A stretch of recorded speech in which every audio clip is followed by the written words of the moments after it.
Once we put them there, we expect that that arm of administration of justice takes care of. But once it happens, as it happened, that Thabo Bester is out of the correctional center, we investigate. But what has become very clear here is that the investigation will have to go much deeper, much higher, and sideways. Everything is going to be investigated. There will be no stone left unturned. And we believe, by look of things, that many people will have to answer on this matter. So we're expecting more arrests?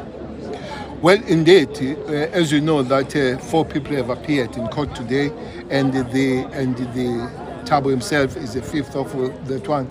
And when you ask the investigating team and those that many people are expected. As the investigation continues, you will expect that more people will have to be arrested.